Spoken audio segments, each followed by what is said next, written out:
Hi, I'm Lori. And I'm Kevin, and this is No Longer Ashamed. We are survivors of childhood sexual abuse. And we're here to share with you that if you're a survivor, you don't have to be alone. Our logo is a salamander, and the reason is a fire salamander can survive a fire, and you have survived a fire. We want to help you with your journey to healing and hope.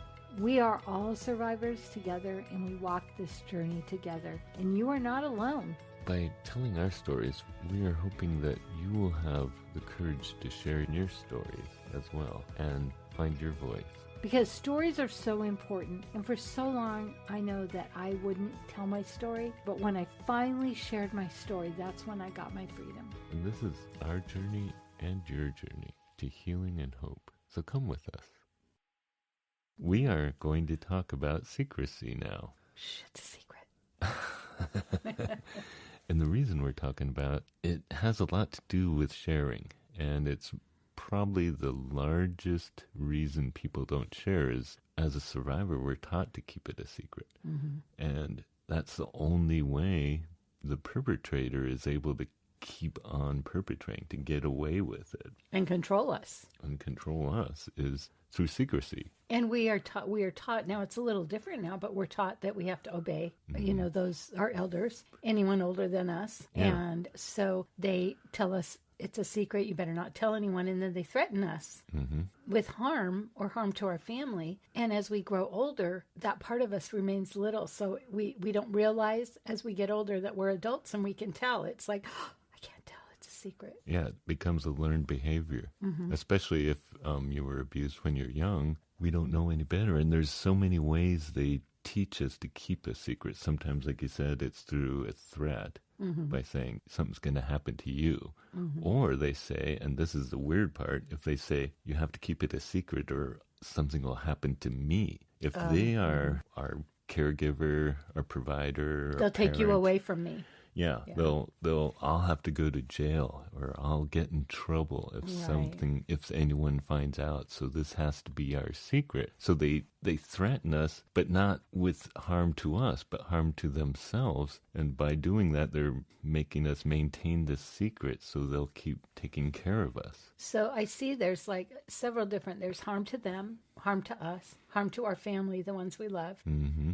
It'll destroy your mother. It'll destroy our family. Yeah. And then there's also, this is girls, I don't know if boys, if you weren't so cute, this wouldn't be happening. Also, another way they do it is not by threatening, but by bribery or by offering, favoritism, or you're my favorite, you're special, you're the special one. And this is our special thing. So don't tell anyone because they'll feel bad. So there's all these ways we're taught to keep a secret, and they have to teach us to keep it secret. That's the only way they can get away with it. Exactly. Is by keeping it a secret. So in order to continue doing it, they have to teach us to be. They're master manipulators. Yeah. So, especially if we're young, when we learn this, as we get older, keeping a secret becomes a pattern in our life. And I know for me, I kept a lot of things in my family a secret my whole life as I was growing up, because I just knew if it got out, the consequences would be huge. Right.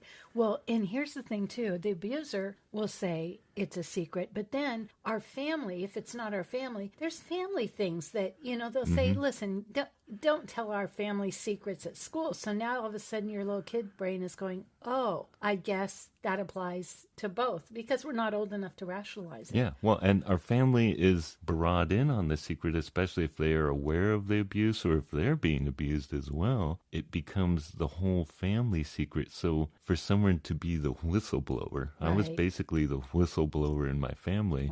The consequences seem huge, because then the rest of the family goes, why are you wrecking everything? Why are you, things were fine until you had to go and make it. And so they blame the whistleblower instead of the abuser. So we become the one that's the trouble, causing all the trouble. If you didn't have to go and, tell everyone, you're making it a big trouble for everyone else. Yeah. that still kind of lingers. You know, we protect the perpetrator and the rest of our family by keeping this secret. But the thing is, there are consequences, and they vary depending on what the situation is. If the perpetrator is still abusing, there are definitely possible consequences, but the consequences of revealing the secret do not outweigh the consequences of not revealing the secret, of not talking about it, especially if the perpetrator is still abusing. And often the one who is the whistleblower or shares, for me, I lost my family.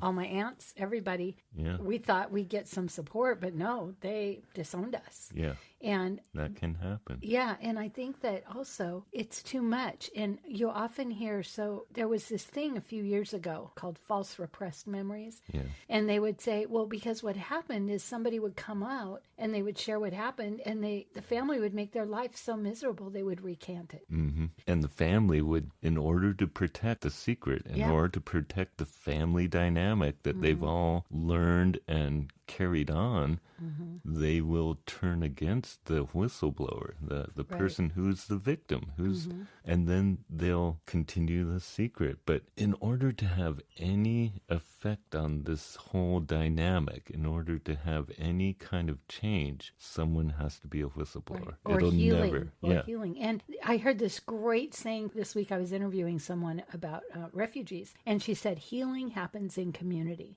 And that's why it's so important that we find our tribe, we find our community, because if our family does push us out, we want to heal. Yeah, because life isn't bearable when you're keeping the secret. And the consequence, like you said, is hard, but we need to find our tribe and find our community. Yeah, and the consequences of not revealing the secret are worse than the consequences. I mean, no matter what the dynamics are. Now, of course, there are people who are in situations where they're in danger. Yeah. And in that case, there's still ways of sharing the secret that are safe, but you have to find the correct ways. So my thought on that is domestic violence centers, because this is violence. Yes. And it's domestic violence if it's in your family. So find a center and they will talk you through how to keep safe and still do what you need to do. Because you can't be a hero. You know, when we think we're going to get in their face, that's not always the best thing to do. No. Healing especially first is what's important. They are serious about physical violence, physical harm. And so the domestic violence centers are great. Crisis Line is a great resource to find the safe place to share your secret. And so we all know whether or not we are actually in danger. And if you are, there is still ways of sharing that are safe. And usually what you have to do is find find your safety first. Find someone you can share with safely. Then share with them. Yeah. And it may take a while, even if it's like a domestic violence center. It may take a while before you to actually share with them. You may have to really gain their trust. Even though they're an organization that does that, you have to feel comfortable. You have to be at a place where you can trust telling your story, because then you can know they will do everything to keep you safe from that person. Yeah. You have to find out whether or not you can trust them and if you feel safe. But you have to find that first and make sure that you're safe. But it's so important to get through the secret, to break through the secret, to be the whistleblower. And then there's times where one child has grown up and then there's children left at home and they're in this dilemma of, if I leave, he's going to do it to them. So there's all of these things that cause us to feel guilty and cause us so many problems, because we don't have that rational mind, because we've had to keep a secret and we can't talk to anyone. There's no one to go to because they've so scared us that if you are older and you know it's going on, they're not going to stop just because you leave. Yeah. And, I don't want to say like it's your responsibility, but I remember a mom told me one time, she had told me that her dad had physically, sexually abused her growing up. And she's telling me this while her dad is at her house babysitting her 3 girls. No. And I was horrified. She said, "Oh, no, it was just me." But, Yeah. that's Yeah. that you're so special. Yeah. We can't trust them with our children. Yeah. I'm sorry. You can't trust it until they've been confronted. Right. They'll say, Until- "Oh, I've changed." They'll say everything you want to hear. Yeah, And it's hard. it is. It's hard to take your kids away from their grandparents, but it's our job to keep them safe. And they don't stop. I mean, maybe if it's a older child that is abusing another child, maybe maybe they grow out of that. I don't know. But when it's an adult, they don't stop. Yeah, they don't necessarily change their behavior just Yeah. because you've moved on. Right. They might continue. And that's the problem with the secrecy is not only are we taught to be secret, the whole family dynamic, you start keeping secrets about everything. Right. And it becomes just the way you deal with things, and if you don't get around that, if you have to be the whistleblower for your own life, because you can't count on someone else to do it. And if no one does it, then you're going to be basically perpetuating this whole And this if you whole have scenario. if you have a really dysfunctional family, I remember for me, you're all right, aren't you? Mm-hmm. And I knew I had to be all right. Yeah. That was my cue. And so there's just so many mixed messages. And for me, I was over 30 when I finally was able to talk about it and make any sense of it. And it was very traumatizing, to have to speak the words and do what I needed to do to protect myself and my family. And Yeah, it's hard. It's not easy to break the secret. And part of it is just realizing how they manipulated you into keeping the secret. What is it that you're so afraid of happening?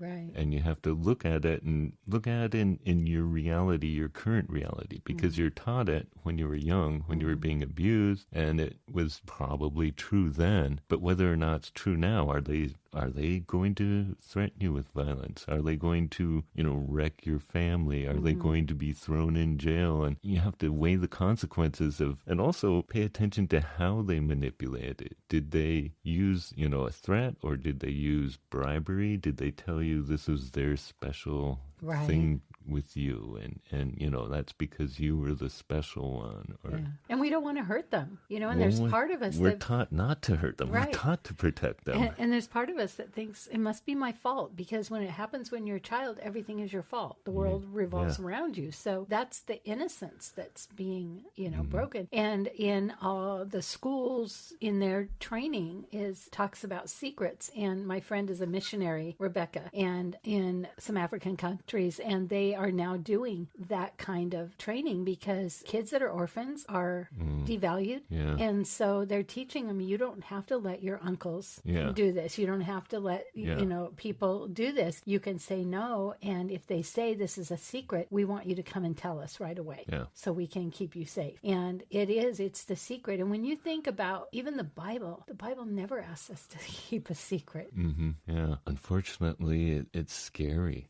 And when with kids, so then I want to teach my kids not to keep secrets, but then we're going to have a party. So we have to keep it a secret. So it's really important to discern the difference and to teach kids there are some secrets that are temporary. Yeah. And so that, because when you just, when they're saying keep the secret, and then mom, who's not hurting them, says, hey, we're going to keep this a secret, then in their mind, they're going, oh, I guess that abuser was right because I have to keep a secret. So it's really important to say. And also, I found this when my kids were little, I would teach them nobody has the right to touch you. And so my daughter was going up the stairs in front of me, and I was just, kind of spanking her butt.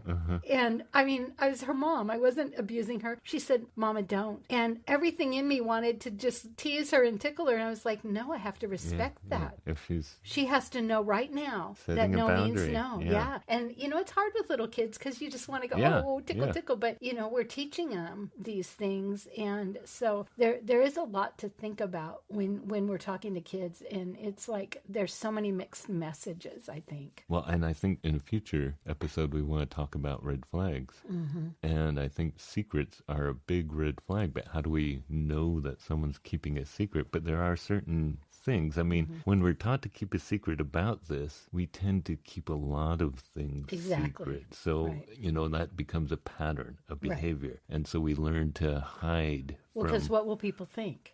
So there, we've got this big secret, and then if we tell them other secrets, maybe they'll find out that we're really broken. And one thing that is, we're talking to people that are adults that are probably remembering. Yeah. And so, for me, we've talked about this before. When I finally told your wife my secret, I was so horrified, and it took behavioral changes on my part. I was working with a counselor, and it took me to behavioral changes to go, okay, I'm safe. I told the secret. The sky didn't fall, and I wasn't in danger. If I was, then I would have had to go somewhere safe. But here's the thing is that we're so programmed that we have to literally unprogram ourselves. Yeah. What was it like for you when you first started? Well, it is. The first step is telling the secret. And then the next step is realizing that's changed everything in your life, basically, in a lot of ways. All of a sudden, your whole perspective, your whole, dynamic of how you've been dealing with people and dealing with your family has changed because you've told the secret. And now you're waiting for, the other shoe to drop. Yeah, you're waiting for the other shoe to drop. You're dreading what's going to happen. And you have to realize, depending on what the consequences are, that your method of coping, of dealing, of keeping the secret was relying on thinking that this is going to happen if I tell it. Explode. But when it doesn't happen, then you have to readjust. It's like and sometimes it really causes a lot of fallout in your own life. Just having that change. It can have a lot of fallout because all of a sudden you are changing the way you handle things. Right, and how you think. And how you think, and what you thought you had to do. Right. So it can have a lot of fallout. I know for me, I had a lot of anxiety because I had other family members involved, and I wasn't sure how they were going to deal with it, and I wasn't sure how it would affect my whole family. And, I had that fear of this is just going to blow up the whole family. And in some ways it did, but it did in a good way. And that's what's so important is the consequences can be pretty big. They can be pretty heavy, but the consequences of not sharing are much worse. Because physically, when you hold things in, you suffer. There's so many things that you could be allowing to happen if the person is still abusing or just forcing your whole family or because you're keeping the secret, everyone's following that dynamic. Right. So they're all doing this carefully walking around the whole subject. It's like this, the story about the elephant. When they're a baby, they chain them to a post. And so they keep that baby chained to a post. So when the elephant becomes an adult, they don't think they can move. Oh, they think they're stuck there. Exactly. And so it's like that. They teach you as a baby, they teach you as a young one, and then when you're an adult, you think you're still caught in that because how would you know any different? Yeah. So when you do change it, then all of a sudden there's a panic Stampede. or the I mean, and I had anxiety. I thought things were going to blow up. I thought, and it did in a way, but not in a bad way. Well, first of all, you face the abuser in a different way because they know they know that, right? Suddenly it's not this, it never happened. Let's pretend it never happened. It's like, no, this happened. So that's a whole dynamic if they're in your family. Yeah. And then people might not believe you in your family. Oh, yeah. And I mean, there's several things that can happen. I mean, people might not believe you. And then you have to address, well, am I going to keep dealing with this, whether or not they believe you? Or they might blame you for, why'd you have to go and ruin everything. The other thing is if you don't remember, like you dealt with repressed memories, you wonder, should I be sharing the secret? I'm not even sure exactly what happened. How much can I rely on, this being all right to talk about if I don't even know for sure that it really happened? That's a really hard thing. And I was reading something about that. I can't remember the name of the book, but she had remembered things from her childhood. It wasn't sexual abuse. It was some other things. But then she was like, did that even really happen? And if you don't have siblings, number one, it's easy with siblings to share too much. And then you don't know what's yours and what's theirs. But I know for me, I drew pictures, I wrote notes, and then counselors would compare them with other people in my family. And they always measured up. But it is hard because you have that shame, you have that doubt, and you think, if I just shut up, we'll get through this. But you don't because you're hurting inside. And that's how you know. Yeah. And you're trapped by this secret. You're trapped because you're keeping the secret. And it affects who you marry. Yeah. It affects what you think about yourself. Yeah. I mean, it affects so many things. So the sooner we can do that. And I remember I was going to go to counseling in my early 20s, like 21. And I remember my dad, he was furious. He did not want me to go. And they did that family thing where they say, tell us about, they go back in your history. Well, I had a grandma that committed suicide. I had a grandma that was mentally ill. And, I went through all of that. And it was, for me, that was the start of realizing all the secrets. We weren't supposed to tell anyone about these things that happened to our grandmas. Well, of course, you don't want to go to school and share it, but these are family things, and we have to share. Yeah. It's part of who we are. Without sharing, we're not going to ever approach and try and change what the effect is in our life. We're never going to address it. And the more you say it, which it's almost like you just picture that you're like all hunched over and you say it really quiet. And then you say it again, and then you say it again, and you're standing up taller and braver because all of a sudden you're getting the freedom, because it's like heavy, heavy chains holding you down when you have to keep these secrets. And, you think you're doing the right thing because that's what you were told to do. Well, and I know for me, when I first talked about it, and I think this is true for a lot of men, I didn't feel it. I kept the feelings bottled up, so it was almost like a scientific analysis of it, or, I talked about without letting the feelings in. But that's also part of the problem of keeping the secret, is those feelings stay bottled up. But when you do share, when you do break the silence of the secrets, and you realize that the consequences may not have been what you were expecting, you didn't get harmed, maybe the family dynamics get messed up. But when you start sharing more, you realize that it's easier and easier because the consequences get easier. They're not as hard on you. I'm so glad you said that, because I remember telling my counselor, and I felt like, am I just like stone cold? What's wrong with me? Because I was just telling it in facts, but there was no emotion at all. And at the end, I was like, what is wrong with me? She said, this is the way it goes. You can't have emotion. And so she goes, down the road, the emotion is going to come. And then you're going to feel like you'll never stop crying, but you do. We run out of tears. Plus, you do feel that way. We talked about this. Tears are very cleansing. Yes. They're detoxifying. Well, and then you need to get to the emotions. Right. But often you can't at first. And it's okay. Know that. If you're saying it and you feel no emotion, so you think, oh, it must not be true. That, that's been your protection, your wall of protection. Bottling those emotions up so they don't come up to the surface. And sometimes it takes time to get to the emotions, and sometimes you just get a little bit because you're so afraid of how the emotions are going to, I remember affect you. People like telling their testimonies, and I work with a lot of people in recovery, so they'll tell their drug stories, but they're still not at that place of tears yet. And so it can look like they're not sorry, like they're not ready to recover. And I think that I'm so glad you said that, because it's, it is all part of that process we keep talking about. And that, not only do we need to give ourselves grace, but give other people grace. Yeah. If they're telling us a horrendous story with no emotion. Yeah. And if you don't believe them because there's no emotion. Yeah. Pretty much you should believe them if there's no emotion. Yeah. Right? That's kind of a tell sign. Yeah.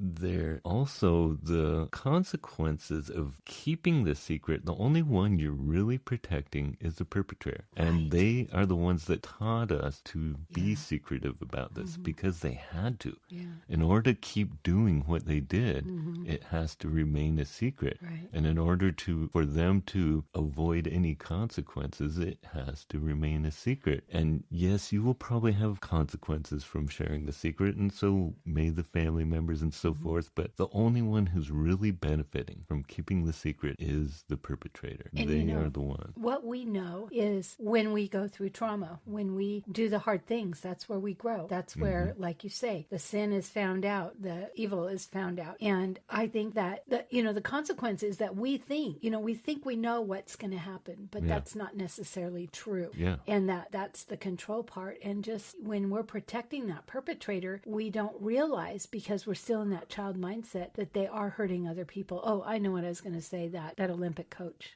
Olympic doctor. And, two stories really stood out to me. One is it was a friend of the family. Yes. And she told her parents what was going on. They didn't believe her. And so finally she rescinded and she lived her life. Well, when everybody came out and she went back to her parents, I think her dad ended up committing suicide for not believing her. But he was guilt. so good. And each girl thought, they either thought it wasn't abuse or they thought it's only me. Yeah. And there were so many girls. And I There are think so if many. we can think of it in a way that we are helping others, because when you expose somebody who's doing bad things, they're usually doing more than one bad thing. Yeah, and we need to bring it to the light, Mm-hmm. because as long as they keep it in the dark, as long as they keep it hidden, Mm-hmm. they can keep doing it. Oh, yeah. And so the main point is take a look at why you think it needs to be a secret. What is it that they taught you that makes you afraid to share? Mm-hmm. What is it you're afraid of? Is it harm? Mm-hmm. Is it the devastation of your family Right. because You're going to destroy this family. are you going to destroy the family? Are they going to end up in trouble because of it? Well, they deserve to end up in trouble because of it. Look at who you're protecting by keeping it a secret, and is it worse to keep the secret, or is it going to be worse if you reveal the secret? Generally, the main fallout will fall upon the perpetrator because they're the one that deserve it. There may be other fallout. There may be family issues. They may blame you because you're the troublemaker. You're the whistleblower. Shh, be quiet. Right? Yeah, but there will never be a change. You can never have any effect on the situation unless you do bring the secret out. Otherwise, it'll stay the same. It will. And in recovery, we say this: if nothing changes, nothing changes. Yeah, nothing changes. And so it's brave. And I think of the Sarah Bareilles song. I think you heard that one. I want to see you be brave. It's like it takes courage. And I heard somebody say today that we all have courage in us, and someday it will be summoned. Mm-hmm. And now is the time you summon it. And you are stronger than you think. You are braver than you think, and you are a survivor. You have already gone through the worst. Yeah, you have survived the worst, and you will survive sharing it. Mm-hmm. Although if you do feel that you will be threatened physically or endangered, then you do need to find a way of sharing that you know will be safe. So the first way to do that is to find your safety first. Right. It's the same as like in a domestic violence when a woman has got a husband that everyone says, why doesn't she just leave, right? Yeah, she knows. She's got to, right. She's got to go talk to someone in domestic violence. She's got to make a plan. So if that's your situation, you can do that. You can find someone, you can make a plan, and you can keep yourself safe. Yeah. And you are strong, and you can do it. Yes, and there is a way of doing it safely. Yeah, so many of my clients that have had to face hard things, they say, I can't do this. And I'm like, but you are doing this. Mm-hmm. And I feel like the strength that comes from standing up is so much better than what we think the strength of keeping the secret is. Mm-hmm. Yeah. And you will affect change. Mm-hmm. You will affect change. Right. Things will change. And they may or may not be positive for the others, but they can definitely be positive for yourself. Right. And think of the Me Too movement. And everyone's like, well, why are they just coming out now? Because it was dangerous, because they were going to lose their whole career. You know, women have had to make these kind of choices. Men have had to make these kind of choices. And this is us standing up for what we believe in. Mm-hmm. And, you know, right now is the time to start a movement. Yeah. You know, and if this is... End the secrecy. Exactly. End the secrecy. And we're here. We have a Facebook page. We have all these websites. We have resources. There's counseling. If you have any kind of insurance, it's paid for. So get the help you need and get yourself free. Shake those chains off and be free. And I know for me, when I first got counseling, I went to a counselor that had a sliding scale because I couldn't afford it. And there are counselors that offer, depending on where you live and what's available, but you can find out, look, I don't have insurance. What can I do? Is there a sliding scale, or can I make payments, or what kind of arrangements are there available? For me, I was in such devastation, and it was the first panic attack I'd ever had. And I thought I was going to die. I was sure I was going to die. And I remember my friend said to me, okay, I want you to call one counselor tomorrow. I think I've said this before. Mm-hmm. And I wanted her to call for me. I didn't want to call, but I called, and, you know, they didn't take my insurance, or they didn't have a sliding scale. I could only ask so many questions. And then finally it was the third or fourth one, and she could hear it in my voice. And she said, you just come in, we'll figure this out. Yeah. And that's what I think. There are those people there. So don't give up on the first one. And if you go to someone or tell someone that doesn't believe you, that's not the end. Go to Go somebody and, else. yeah, keep telling people. Because keep we talking believe about you. it. Yes. We believe And you. share with us. Yeah. I think this is one of the most important topics we can talk about is breaking the secrecy. And not only for you, but for the people that are being abused that can't talk about it yet, that need help and they're afraid and they've been told, they can't tell anyone. If they hear more people talking about it, if they hear that there are resources because people are sharing what they did, then that gives them the opportunity to have hope that maybe they can talk about it. Maybe they can get help. And nobody wants to be the first one. And I think of Bill Cosby. I mean, how horrendous was that? What he did to so many women. And the one girl, she lost everything by standing up. And, the reporter who followed her, she didn't believe her. Yeah. But she followed her. And then as everyone started coming out saying, nobody knew there was that many. Yeah. And it's like we are given this one life. And we can't control things that happen when we're children. But we can absolutely control what happens as adults. We can take care of what needs to be done. And then we want to pass that on to our children. I think, what if I hadn't got a handle on this? I would have been shushing my children because I would have thought, oh, protect the family, keep the secret. But instead, I was able to teach them how to be safe. I was able to teach them how to say no.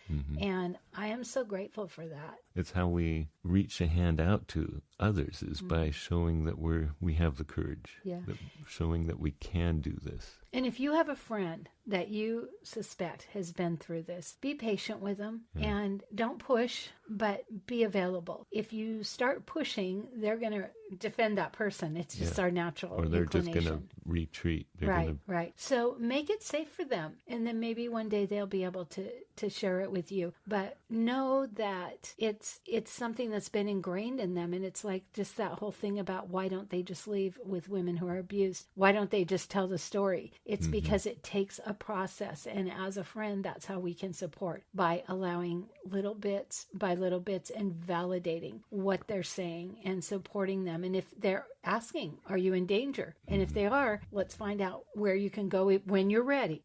You don't want to push because it has to be on our time. Yeah, but I don't know anything more important at the beginning of your process than breaking that secrecy. Eating chocolate, maybe. Seriously.